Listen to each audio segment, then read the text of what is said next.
যারা আমার মতো একেবারে রসমালাই বানাতে পারো না তাদের জন্য এই রেসিপি।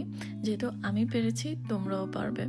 তো এর জন্য আমরা প্রথমে একটি হাঁড়িতে 1 লিটার দুধ নিয়ে নিব। তারপরে লাগছে আমাদের একটা ডিম। এই ডিমকে ভালোভাবে হুইস্ক করে নিতে হবে।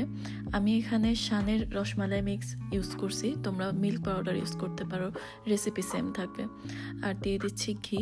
এই তো ভালো মতো মেখে নিয়ে তারপর হাতে একটু ঘি নিয়ে এগুলোকে আমি গোল গোল করে শেপ দিয়ে নিব।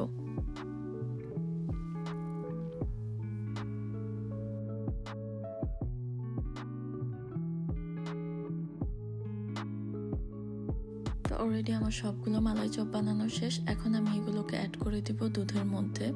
দেখতে পাচ্ছ এই পর্যায়ে দুধটা অনেকটাই ঘন হয়ে এসছে।